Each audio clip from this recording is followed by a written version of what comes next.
आप जो कुछ भी कर रहे हैं सर, उसमें पूरी ध्यान होनी चाहिए। हमने अभी 5 मिनट आप लोगों में से लोगों को ऑब्जर्व किया, तन्मयता में थोड़ी सी कमी, इंस्ट्रक्शन को थोड़ा सा फॉलो करने में डिले होना, सभी लोगों का नहीं, कुछ लोगों का इंडिकेट करना ठीक नहीं है।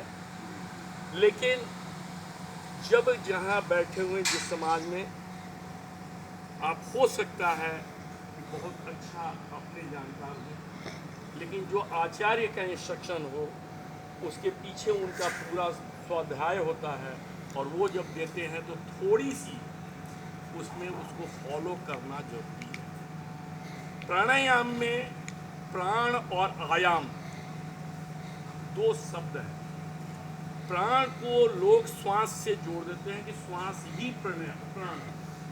प्राण श्वास नहीं है। प्राण ऊर्जा का, एनर्जी का एक आपके अंदर शक्ति निहित है, और ये प्राण ही जन्म के बाद आपको श्वास लेने की प्रवृत्ति देता है। तो प्राण जो है वो श्वास लेने की प्रवृत्ति है। और आयाम, आयाम मतलब डायमेंशन, विस्तार।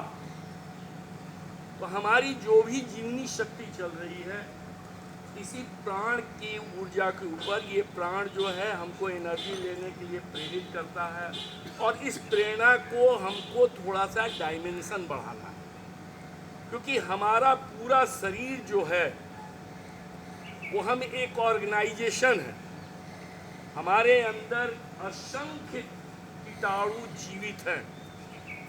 सृष्टि को अगर बाहर से देखें तो जो सृष्टि का डायमेंशन है, जो विस्तार है, उतना ही सूक्ष्म रूप विस्तार हमारे शरीर के अंदर भी है।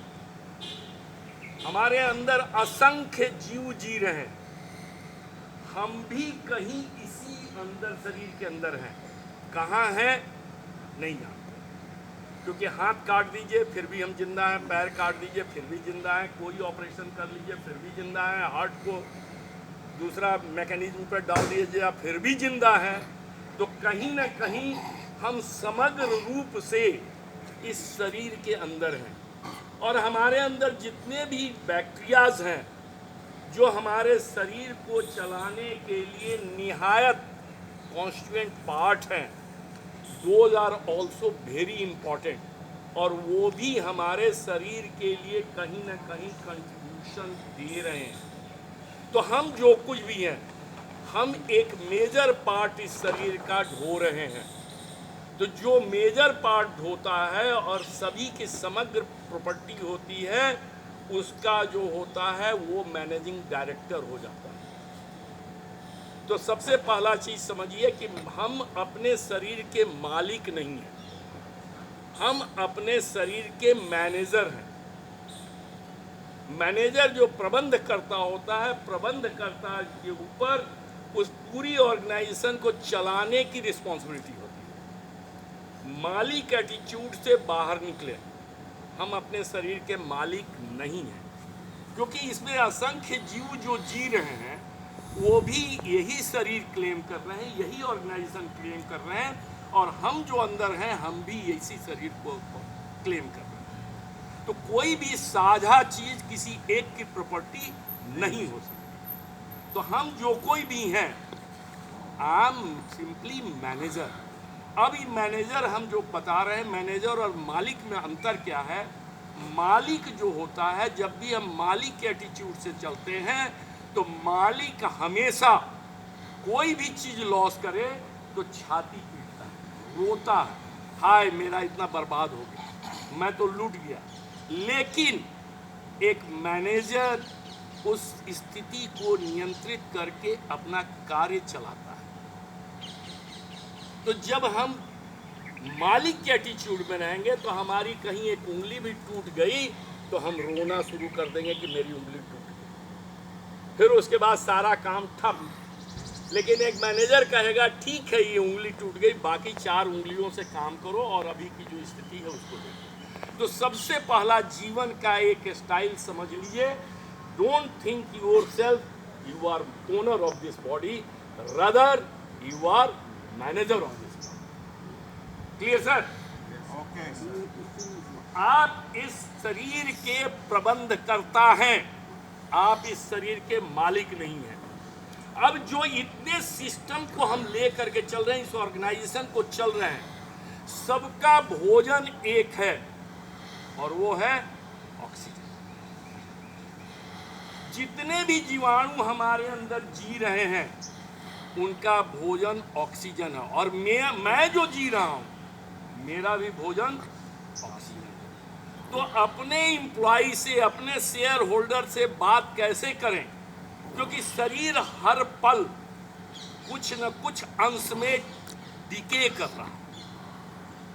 ये कुछ बैक्टीरिया जन्म ले रहे हैं और कुछ बैक्टीरिया मर जा रहे हैं। तो ये जो चक्र है जीवन और मरण, बैक्टीरिया का जीवन और मरण, इसी का जो फ्लो हो रहा है, इसी में हमारी शरीर भी फ्लो कर रही है। मतलब हमारा शरीर स्थिर नहीं है, हमारी शरीर हर क्षण एक फ्लो के साथ एक नदी की तरह प्रवाहित हो। जो यहाँ पर मैं आकर के आप लोगों से संवाद शुरू किया था, न वो मैं अब ही हूँ और न आप लोग अभी हूँ। सभी लोगों में जो गठरी बंधी हुई थी उसमें से कुछ निकल गए और कुछ नए जन्म गए। मतलब ये पोटली हर समय बदल रही है। तो इस बदलते हुए शरीर के साथ हम जो है अपनी सोच को अगर स्थिर रखे हुए हैं तो कभी आपस में बात नहीं। तो हमें अपने ऑर्गेनाइजेशन के अगर सभी लोगों से अगर संवाद नहीं हो रहा है तो हमारा शरीर कभी भी हमारा साथ नहीं देगा। तो मुझे अगर अपने शरीर के साथ जीना है तो मुझे अपने शरीर के सारे जीवाणुओं के साथ संबंध रखना। तो संबंध रखने, कब संबंध रख सकते हैं? जब कोई दोनों चीज को बांध दे। एक दौड़ता हुआ आदमी से एक बैठा हुआ आदमी संबंध नहीं कर सकता। हमारी सोच स्थिर हो गई, हमारा शरीर प्रवाहित हो रहा है, तो हम कैसे अंदर में जाकर के बात करें? बाहर की दुनिया में तो हमने बहुत डेवलप कर लिया, जो आंख खोल करके देखा, और विज्ञान में बहुत कुछ डेवलप कर लिया, लेकिन अंदर की दुनिया में हम अभी वहीं खड़े हैं जहाँ जन्म लिए थे। यही कारण है कि हम आज भी पास्ट में ज़्यादा झांकते हैं, क्योंकि हमारा जो सोच है वो हमारे शरीर के साथ नहीं चलती। तो यहाँ पर क्या है, एक चीज़ कॉमन है जिसको कि हम लोग जोड़ सकते हैं, वो है डाइनिंग टेबल। डाइनिंग टेबल पर क्या है, हमारे सारे जीवाणुओं को ऑक्सीजन चाहिए, हमें भी ऑक्सीजन चाहिए, तो दोनों खाना एक साथ क्यों न खाएं? यही है आपका प्राणायाम। ऑक्सीजन जो है अपनी समग्रता से अपने पूरे शरीर के समस्त जीवाणुओं के साथ अगर हम लें तो पूरा शरीर जो होगा, ऑर्गेनाइजेशन जो होगा, हमारे साथ रहेगा, और हम जो कोई भी कार्य करेंगे फोकस्ड वे में उनका हमको साथ मिलेगा। और जब फोकस्ड वे में साथ मिलेगा तो हम कुछ भी करने में सक्षम होंगे, कुछ भी करने में। और अगर उस समय हम कुछ सोच रखते हैं कि हमारा ये अंग दुख रहा है, इसको ठीक करो, तो हमारी पूरी शरीर की जो जीवाणु हैं, हमारे जितने भी ऑर्गेनाइजेशन की एम्प्लॉई हैं, शेयर होल्डर हैं, सभी लग जाएंगे उसको ठीक। यही है आपका प्राणायाम, यही प्राणायाम, यही आयाम है, यही विस्तार है, यही श्वासों की विस्तार है। इस विस्तार को समग्रता से अगर हम समझें तो जो कर रहे हैं उसमें हम ज़्यादा सक्षम होंगे, ज़्यादा सफल होंगे। Am I clear? तो ये है प्राणायाम। अब इसमें जो है कुछ चीज़ें हमको नियम के साथ चलनी। हम जितना भी फिजिकल एक्सरसाइज कर रहे हैं, हम ज्वाइंट्स को मूवमेंट दे रहे हैं, हम सारे ज्वाइंट्स को मूवमेंट दे रहे हैं, फिजिकल एक्सरसाइज। लेकिन ये कमर से लेकर के ये ऊपर तक का हिस्सा, इसको मूवमेंट देने के लिए ही हम लोग डिफरेंट टाइप के एक्सरसाइज करते हैं। जैसे कपालभाति करते हैं।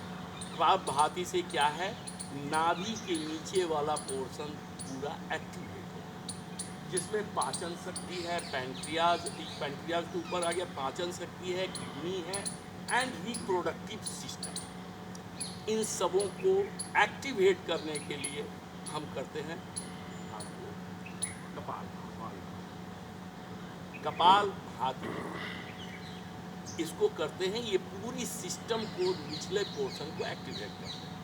भस्त्रिका करते हैं, ये अपर पोर्शन को एक्टिवेट करते हैं। और चैंटिंग ऑफ ओम जो करते हैं, जो मकार उसमें है, ये इस चीज को एक्टिवेट, इसके ऊपर। यहाँ पर कोई और चीज नहीं है, इसमें केवल वाइब्रेशन जनरेट करते हैं। और ये वाइब्रेशन से, जैसे चादर आप ऐसे झाड़ देते हैं तो बहुत सा सुपरफिशियल डस्ट निकल जाता है, सिमिलरली हमारा यहाँ वाइब्रेशन क्रिएट करना है। तो इसमें सूक्ष्म नाड़ी है, कहीं अगर सिंपल ब्लॉकेज हो तो वो, this is the basic fundamental of kapalbhati है। बस अब इसके बाद आता है हमारे शरीर का बहुत इंपॉर्टेंट चीज है, दैट इज मेरुदंड, स्पाइनल कॉर्ड। स्पाइनल कॉर्ड जो है वो छोटे छोटे गुटके में बना है और सारे जगह से छेद निकले हुए हैं जहाँ से कि नस नाली। हमारे पूरे शरीर की वायरिंग जो है, जैसे घरों में एक वायरिंग करते हैं, आप मेन लाइन लाते हैं, उसके बाद डिस्ट्रीब्यूशन सर्किट बनाते हैं, तो देखे होंगे कि एक पाइप डालता है, फ्लेक्सिबल लोहा का पाइप, अब उसमें से तार निकालता है, वो जहाँ मर्जी वहाँ मोड़ देता है, मोड़ करके फिर तार निकाल देता है। ये रीढ़ की हड्डी वही conduit pipe, flexible conduit pipe, जहाँ की सर्किट है वहाँ की नस नाड़ियाँ वहाँ से निकलती हैं। अब इस रीढ़ की हड्डी का अगर सिंपल वे में अगर हम ठीक से रख रखाव नहीं करेंगे तो जो जहाँ से वार निकल रहा है वहाँ पर प्रेशर आएगा। जब प्रेशर आएगा, ब्लड सर्कुलेशन रुकेगा, तो उस अंग में कुछ न कुछ खराबी होगी और दर्द होगा। तो हमको रीढ़ की हड्डी हमको सीधी रखनी है। रीढ़ की हड्डी को बेंड नहीं करना, रीढ़ की हड्डी को पीछे नहीं करना है। और आगे पीछे जो हम एक्सरसाइज करते हैं, इसमें उसमें फ्लेक्सिबिलिटी लाते हैं, ताकि जो रीढ़ की हड्डी डिफरेंट ज्वाइंट से बने हुए हैं वो कहीं स्टिफ ना हो।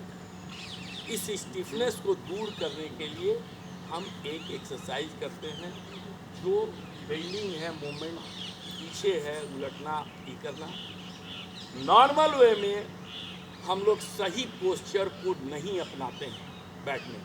हमारी रीढ़ की हड्डी नॉर्मली हम लोग बैठते हैं तो ऐसे। क्या होता है कि अभी गुटका में बना हुआ है, तो दो गुटकों के बीच में जब एक्सेस प्रेशर पड़ता है तो वहाँ घिस जाता है और घिस करके वो फिर सीधा नहीं होता। नतीजा वहाँ से जिस अंग की नस नालियाँ निकल रही है वहाँ पर कुछ न कुछ समस्या हमको आनी। तो हमको बैठने का, चाहे जहाँ भी जैसे भी बैठे, ये ध्यान रखें कि ये और पूरी कंट्रोल चुकी है। तो जब भी हम कोई एक्सरसाइज कर रहे हैं या प्राणायाम कर रहे हैं तो यहाँ पर पूरी ऑक्सीजन पूरे बॉडी के समग्र रूप में जाए। एक बहुत बड़ा मिथक आपके सामने तोड़ता हूँ। लोग कहते हैं कि हार्ट का जो है पंपिंग प्रेशर घट जाता है या बढ़ जाता है। सर, ये मिथ है, जो कि पूरे शरीर में पहुँचाना ब्लड केवल हार्ट के प्रेशर से भी नहीं चलेगा, पूरे जगह नहीं पहुंचा सकता। क्योंकि जब प्रेशर उतना अगर कर दिया जाए कि हर जगह समान प्रेशर आ जाए, तो कोई ऐसा पंप ही नहीं बना है जो समान प्रेशर हर जगह। प्रेशर आपके एंड पॉइंट पर ज़्यादा होगा, एंड पॉइंट पर कम होगा, लेकिन आपके शरीर में प्रेशर हर जगह बराबर होता है। इसका मतलब है कि आपके शरीर में there are so many system जो प्रेशर को डिफरेंट पोजीशन पर रेगुलेट करते हैं। इस चीज़ों को समझने के लिए एक ही चीज़ मैं कह रहा हूँ, केवल इतना जानिए कि हमको जब तक समग्रता के साथ पूरी एड़ी से चोटी तक के सिस्टम नहीं सुधरेंगे, हम चाहे लाख एक्सरसाइज कर लें, लाख प्राणायाम कर लें, हमको फायदा। दैट्स वाई कुछ लोग कहते हैं कि 15 दिन से कर रहे हैं या 1 महीना से कर रहे हैं, कोई फायदा नहीं, क्योंकि हमने नियम को फॉलो। नियम जो है, हमारे जो गुरुदेव लोग हैं, जो महर्षि ऋषि थे, दे वर एक्सीलेंट वैज्ञानिक, और उन वैज्ञानिकों तक अभी तक पहुंचने के लिए पाश्चात्य देश नहीं पहुंच पाया, उनके आसपास भी नहीं पहुंच पाया, क्योंकि पूरी एनाटॉमी, पूरा फिजियोलॉजी हमारे वैज्ञानिक बहुत अच्छी है। और इसीलिए इन लोगों ने, पतंजलि ऋषि ने आपको योग का दिया। तो इस योग को भी, छोटी छोटी चीज को भी थोड़ा सा माइन्यूटली, आसानी से कोई भी चीज किसी भी ढंग से न करें, क्योंकि परिणाम जो होगा वो आपको उल्टा सीधा। फिर आप गुरु को कहिएगा क्या सिखाते हैं हमको, तो जो नियम है, सबसे पहला नियम है, जैसे भी बैठना है बैठिए, लेकिन रीढ़ की हड्डी और गर्दन उसके ऊपर, क्योंकि यहाँ के बाद जब आती है रीढ़ की हड्डी, स्पाइनल कार्ड, तो बहुत फ्लेक्सिबल होती है। आप ऐसे करें, ऐसे करें, तुरंत उसके अनुसार होगा, और जिधर होगा उधर का प्रॉब्लम। इसलिए बैठने का पोस्चर, अगर कुछ भी नहीं करते हैं तो कम से कम बैठने का पोस्चर सीधा रखें, रीढ़ की हड्डी। मैं क्लियर सर? आप लोग सभी बहुत अच्छे जानकार हैं, आप लोगों का नाम हम हमेशा सुनते रहते हैं। आप लोग अपना क्षेत्र में बहुत कुछ एक्सीलेंसी प्राप्त कर चुके हैं। थोड़ी सी अगर कहीं किसी में कमी हो, जो मैंने ऑब्जर्व किया कि आप कर रहे हो, कोई भी श्वास की प्रक्रिया कर रहे हो, शरीर को जिधर तिधर मोड़ना, ये करना, झूलना, जब भी भस्त्रिका प्राणायाम करें तो शरीर 360 डिग्री में फैले, न कि वर्टिकल। जब भी आप पेट का कोई प्राणायाम कर रहे हैं, कोई भी चीज़, तो शरीर जो है केवल यहीं पर ताकत लगे, न कि ये ऊपर नीचे हो। दूसरा, चेहरे से कहीं भी कोई तनाव न हो, चेहरा हमेशा नॉर्मल और मुस्कुराता होगा। अक्सर हम लोग श्वास लेने में हमको इस पोर्शन में तनाव नहीं देना है, हमको देना है यहाँ के सिस्टम को प्रेशर। ये सिस्टम एक्सपैंड करे, ये सिस्टम कॉन्ट्रैक्ट करे, और ये सिस्टम में परिवर्तन हो, न कि हमारा इस सिस्टम में परिवर्तन हो। तो जो जहाँ के लिए कार्य कर रहे हैं वहीं करें, लेकिन सबसे योगी और सबसे इम्पोर्टेंट, चेहरे पर हमेशा मुस्कान। कोशिश करें कि हम जो भी एक्टिविटीज़ कर रहे हैं उसी जगह की एक्टिविटीज़ हो, और चेहरे की कोमलता, मासूमियत, मुस्कान बनी रहे। मुस्कान को छोड़ने की कोशिश न करें। नहीं हंस सकते हैं, नहीं मुस्कुरा सकते हैं, तो कम से कम नॉर्मल चेहरा जरूर दिखाई दे, शांत चेहरा दिखाई दे। चेहरे पर तनाव नहीं आना चाहिए। श्वास हमको लेना है लंग्स में, लंग्स का यहाँ से जो है ये सारा सिस्टम ऊपर नीचे होगा, लेकिन हमारा कंधा से उसको हमको सपोर्ट नहीं देना है। तो जो प्रक्रिया है कि लंग्स का एक्सपेंशन दाएं बाएं हो, 360 डिग्री में हो, उसको जब हम वर्टिकल कर देंगे तो एनर्जी डिस्ट्रीब्यूशन जो है शरीर में वो गलत हो जाएगा। तो चले थे बढ़िया काम करने, होम करने, और हाथ जल जाएगा, परिणाम आपको उल्टा मिलेगा। और दूसरी चीज, कंसंट्रेशन जो है, that is very much important. जो भी काम कर रहे हैं उस कार्य में कंसंट्रेशन बहुत इम्पॉर्टेंट है। और कंसंट्रेशन या तो उसी कार्य में अपने मन को लगाइए, या भ्रूर मध्य पर अपना ये रखिए ध्यान, आंखों को यहाँ तिरछा करके रखिए। जो शंभु का है सांभवी मुद्रा कहलाता है। या तो आप ये करें अगर कर सकते हैं तो, और नहीं तो जो श्वास की प्रक्रिया या जो एक्सरसाइज की प्रक्रिया है वहाँ करें। क्योंकि मैंने अभी ऑब्जर्व किया, कुछ लोग श्वास की प्रक्रिया ले रहे हैं, कुछ लोग ऐसे भी कर रहे हैं, श्वास भी कर रहे हैं, ये भी कर रहे हैं।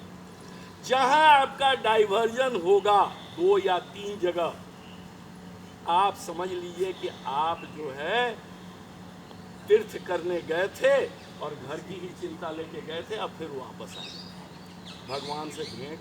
हमें तो बताते हैं ये सब 2 चीज़ एक समय में एक संकल्प शक्ति, आप क्या कर रहे हैं, अगर संकल्प नहीं है तो आप कुछ नहीं कर रहे। संकल्प शक्ति, मुझे ये करना है, इस समय पर करना है, इस तरह से करना है, ये सोच अंदर एकदम चट्टान की तरह होनी चाहिए।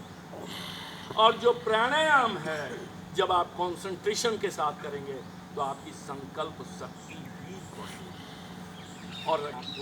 और हम कंटिन्यूअस करें, निरंतरता रखें, तो हमारी सब कुछ हो सकता है। इसीलिए पातंजल ने अष्टांग योग का नियम दिया था। अष्टांग योग में यम और नियम, यम नियम आसन, तब था प्राणायाम। लेकिन हमारे जो आचार्य आए रामदेव जी, इन्होंने कहा कि ये सब झंझट में लोग नहीं पड़ेंगे, इतना के अलावा कुछ करता ही नहीं। उन्होंने कहा छोड़ यार यम नियम, सीधा आजा प्राणायाम। प्राणायाम चौथे पायदान, प्राणायाम से 3 पायदान कराते हैं, यम नियम और आसन। ये यम नियम आसन, ये 3 क्लास छोड़ करके हम लोग चौथी क्लास में सीधे पहुंचते हैं। इसीलिए हम लोगों को पूरी फायदा नहीं मिलता। तो क्या हुआ, ये प्राणायाम कितने टाइम में कितनी प्राणायाम या कोई भी चीज आप अपने शरीर की क्षमता को देख करके करें। कोई भी चीज शरीर की क्षमता पर कहीं टैक्सेशन न हो, क्योंकि हर का शरीर, हर का एनाटॉमी अलग अलग है। जबरदस्ती कतई नहीं करना है, बीच में